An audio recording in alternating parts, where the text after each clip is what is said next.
Hey you, so with the current release, time of release of this video, of the Perth Mint Lunar Dog, there's a lot of buzz going around at the moment. So they've recently just released the images for the Lunar Dog, the 2018 Kookaburra coin, and the koala and the likes of. So a few questions have been popping about. Everyone's giving their opinions on what they think of the coin. So I'm just doing this video to just focus on what I'm going to be pumping my money into and just share with you guys my thoughts on this series, the Rwanda series in a whole. I've only got the lunar coins here at the moment, not the nautical ones, and the current Perth Mint releases and the likes of. So before we get into this, I've mentioned before, it'd be fantastic if you guys can follow me on the other platforms that I've left in the descriptions.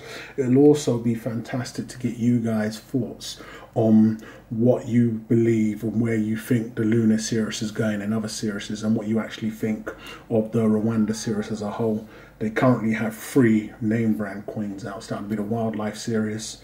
But with this new model that they've approached with the 100 gold, etc., it's going to be the Rwandan lunar series and the nautical series. So it'd be fantastic to hear your thoughts in the comments on how strong you think these coins are, and I'll show you my thoughts on these now. So breaking in, just getting straight into the lunar Perth Mint offerings, I think the current 2018 designs that they've displayed, they're nice coins. I think Perth, especially with their lunar and kookaburra choices, they're gonna rarely deliver, well in my eyes, stuff that's absolutely dreadful. If you're talking absolutely dreadful, I've just recently seen some images of the Royal Mint dog, and that's absolutely dreadful. I didn't think they could do worse than the chicken, and they have. So they've Royal Mint ain't done so well on the design. I think they personally need to leave Jodie Clark in charge of everything and just really send everybody else to the naughty corner or put them on that, because their designs are doing them no justice. But with the Perth Mint, I think they've done a great job. I know I'm a Perth Mint fanboy. It's just, personally, I won't be purchasing none of the coins or none of the offerings they've got out. Come time, when it's time to find out what the current, I believe it's the Rooster's done, I may purchase if we get a situation that we had on the 2-ounce lunar monkeys, but I highly doubt we're going to see another scenario like that. So I didn't even purchase too much of the last year. Not too long ago, I realized there's not really a lot for the individual that wants to go on to resell their coins. So I stopped purchasing. I mean, they're nice coins. The last ones I purchased in real big bulk, I'm displaying a load of the roosters here. So I've got pairs of the 69s and the 70s and 2 raws. But the last of the large purchases that I'd done with the Perth Mint, I believe in bulk was on one of their new products, was with the 2016 kookaburras, I believe. Breaking down what I think of each of the current series, the kookaburras, nice, not for me. The koala, nice, definitely not for me. The gold dogs, I think, is the best. I actually think it's a stunning design, the gold dog. With the silver dog, you know, I'd have to see one in person, but currently don't think it's all that. It's kind of poo-poo. But other than that, it's nothing more for me. But mentioning that, as I was saying, I don't think there's a lot going on left for the investor when we're talking about the lunar coin. So I won't be purchasing none of them, and we'll just jump straight into with this series that I'm looking at now. I personally believe this series here, the Rwandan coins on their current model, where you have the 100 gold coin, so you get 100 mintage and then 1,000 mintage on the proof coin. I think with absolute stunning designs that they've been able to pull off, and with that mintage plan, I think all of my money, I think this is definitely a good, very strong bet. All of my current money is definitely going into all of these, and they have, as I mentioned on my very first video, they have the BU to do a lot of the legwork, but I also see those increasing nicely, obviously, as well. I think this series has a lot more to offer for the investor, and especially if you're able to capitalize early, as what we currently are, with this just being the rooster out and the dog imminent anytime now. But I do have a bit of information on that I'll be sharing with you guys now. What I like about their model is it's an investor's dream. You're not getting what you get with the Perth Mint or the Royal Mint or any other of the mints. You're getting one coin. When I say one coin, you're getting one 1-ounce offering. that beats a ½ ounce, a 2 ounce, a 5 ounce, a 10 ounce, a kilo, a 10 kg any day of the week. The motif is not saturated. That alone is an extremely strong point in my idea. Then you get the mintage, which is a very smart mintage for early adapters, with the gold coin on a very strong series, only being a mintage of 100. For those holding these now, you're in a very strong position.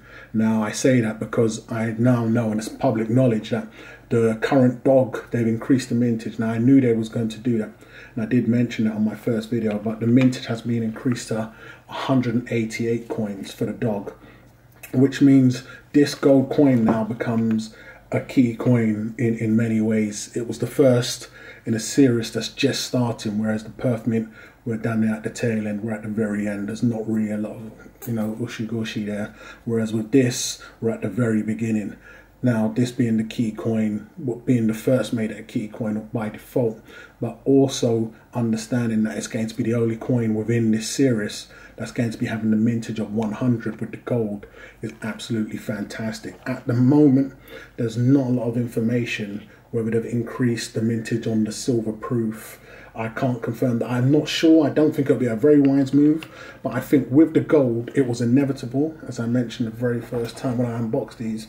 And I'm actually happy because it does drastically increase the demand and the value of these, in my opinion, and especially if you're holding on to them for the long term, or if you got them on issue price. If you've picked them up recently for a higher price, I mean, no doubt you're going to be looking at a lot of money as the series goes along. This series is up until 2029 for Pete's sake, and it's going to be the only gold coin in that series that's going to be having a mintage of 100, which is absolutely tiny to begin with. So absolute fantastic things there. Touching on a few other things, as I was mentioning, there's no other sizes to compete with. You two get the two main variants, which is gold and silver. None of the ½ ounces and the other fractional or larger sizes. What I love, what they've also done, is this mint is paying attention to the investor. Now, whether they'll keep that up, a lot of mints struggle to do that. I did mention that the gold coin, they really had to increase the mintage because they wasn't really making as much as they could be making, so that's understandable. But if you take someone like the Royal Mint, for instance, if they had this hit series on their hands, the first thing you'll get is, I don't know, a proof range in every conceivable type. They would have knocked it out and absolutely drained the life out of them. What these guys have gone on to do, which I find fantastic, is actually create another collector series. So they're not damaging this motif or this series, and they've gone on to pull it off with another strong series, in my opinion, with the current nautical series.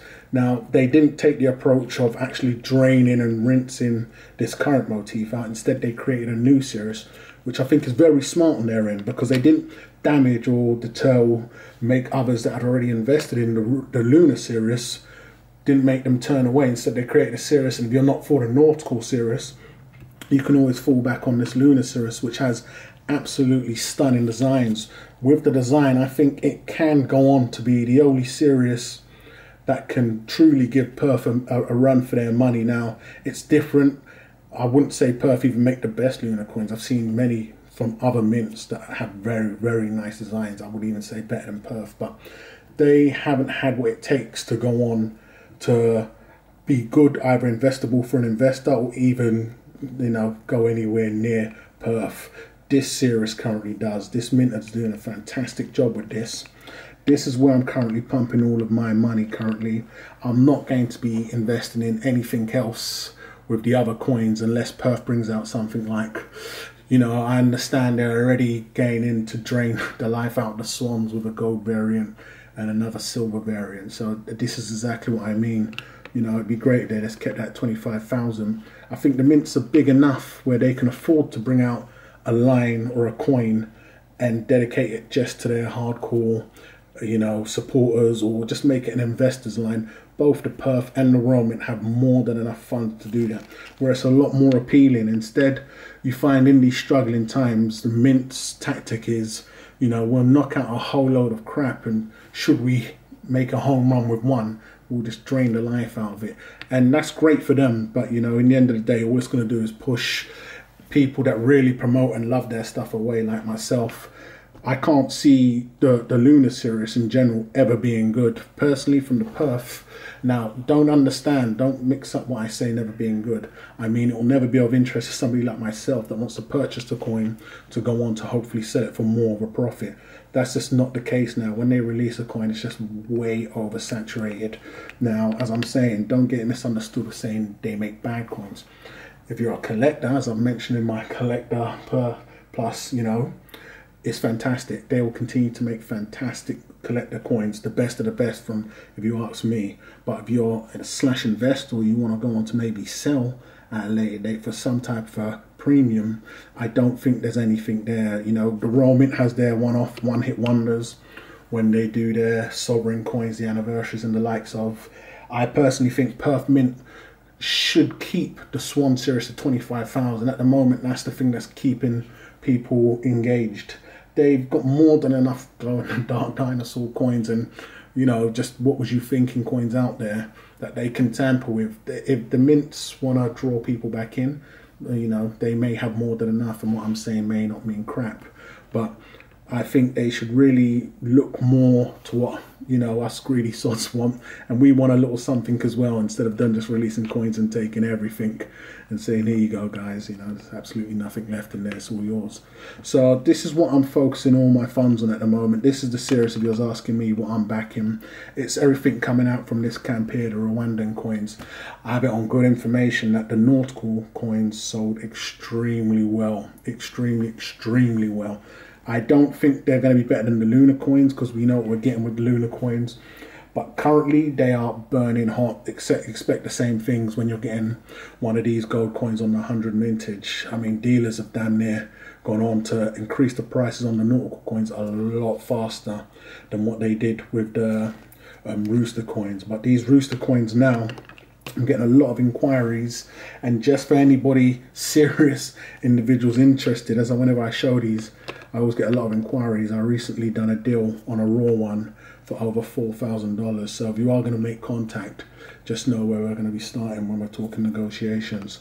But if you have one of these, whether you got it on issue date or you've recently picked one up for the prices there, you have nothing to worry about. I mean, we're going in for 12 years.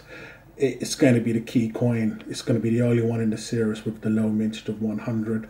I understand they're going with the same principle the Royal Mint done in a backwards manner, typical. So with the new one incorporating the 8s, we all know that's lucky numbers for the Asian market. So, you know, good wealth and fortune. So they're going to be incorporating the 8s. So this one seems to be 188 on the dog. So we don't know what the rest will be, whether they're going to be keeping it at that or just going up in the 8s. Whereas the Royal Mint done that backwards. They started high, a little into their coins, and then started making their way down. Whereas these guys have started low, so 100's the first, 188 next. A real good smart principle, if you ask me. And it's going to be real interesting to see where these guys go, because they've just started. And it's never too late. Anybody interested, you can still get one here. As you can see, I've got more than enough. But, you know, you just need to pay the cost to be the boss. But if you want to put your money into any type of coins that, in my opinion, are absolutely stunning and have the right model for an investor or anybody that wants to purchase a coin, knowing, I don't know whether at some point this mint will rope everybody in and say, let's do a half ounce, a fraction or whatever. I don't know what they intend to do, but I know what they've currently done offers a lot of potential if you want to go on to resell the coins. And now we never know, anything can happen. But currently, with so much going on around, I need to be picking my collector coins, you know, with a lot more caution in. And this Rwanda series and the current nautical series are the ones that I'm fully backing. So I just wanted to put that out there. It'd be fantastic to know what you guys actually think. Do you think these coins can go on to actually dethrone the Perth Mint and their lunar series? I don't think anybody's going to be able to do that, because of, as I mentioned, the Perth Mint offered a perfect package regarding just giving their mintage information and the likes of. But the BUs currently on these come wrapped up within the foil, I believe, and then also they're going to need to do a lot more on revealing their mintages and the likes of. But for an investor, it's definitely a coin that I can't see you going wrong with, unless they just go really boo up. But currently with what we have, it's real good, and they're appreciating very, very nicely. So with that information there, hope somebody could have picked anything up from it. That's how I'm moving, you know, 1 foot forward and the next one with the nautical. So it'd be great to know what you guys think. So hate or love it, let me know what you think. Go ahead and subscribe if you haven't done so already. Don't forget to go ahead and follow me on those other platforms, and I'll catch you guys on the rebound.